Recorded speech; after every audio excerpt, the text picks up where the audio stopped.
stalking these days.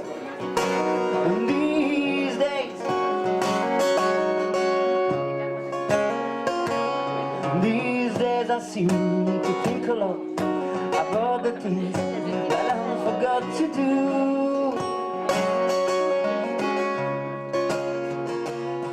Ça fait 2 ans que la fédération IEO organise ou co-organise des expositions ici à la BFM en lien avec notre activité. Notre activité, on le sait, c'est la musique, c'est les concerts, c'est les musiques amplifiées. Maintenant, la culture musicale, elle dépasse un peu le simple fait des concerts, de la musique. Et bien, il y a aussi de l'image derrière. Et l'idée de cette exposition à la BFM, c'est aussi qu'on a un labo de sérigraphie qui s'est créé sur Limoges avec des gens qui travaillent uniquement pour la musique, jaquettes de CD, affiches de concerts, bien évidemment, ce genre de choses. Le produit ne va jamais sécher, ne va jamais durcir, et une fois qu'on le rince à l'eau, le visuel apparaît sur la toile. Ça fait un effet pochoir. C'est Oui. ni plus ni moins qu'un pochoir. Et vous changez de couleur à chaque fois ou alors vous refaites l'image? On peut changer de couleur comme on veut, on peut faire ce que l'on veut. Vous faites pas de la broderie chromie là?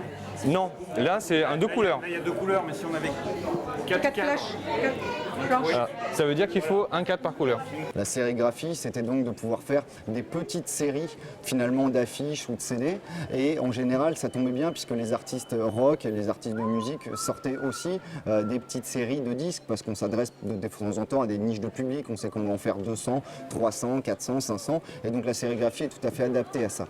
Et puis après, dans la sérigraphie, il y a des contraintes techniques qui font qu'effectivement, eh bien, on trouve une texture qui est complètement différente de l'imprimerie traditionnelle. On y trouve une texture, on y trouve quelque chose. Tout ça fait partie d'une esthétique, fait partie d'une culture rock au sens très large évidemment.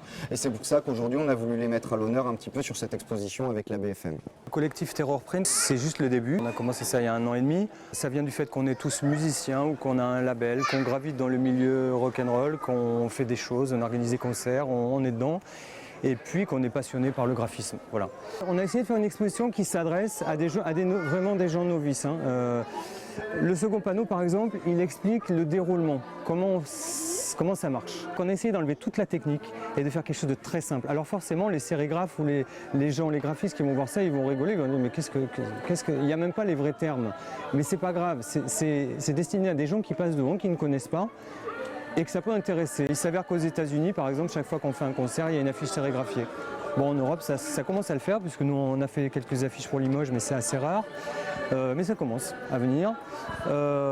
Ensuite, on va trouver, pareil, des affiches d'autres groupes, divers, de collections personnelles, par exemple. Et ensuite, des gens comme nous, qui vont être plus en lien avec la musique. Et c'est cela qu'on a essayé de rassembler.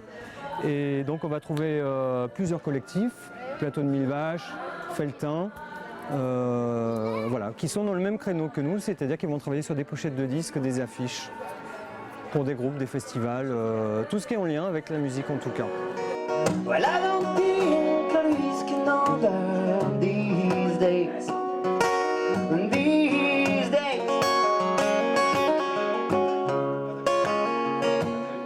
These days I seem to be afraid about the things that I forgot to do.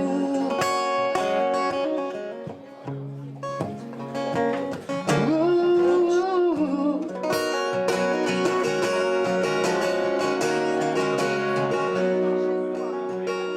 One of these days, one of these days.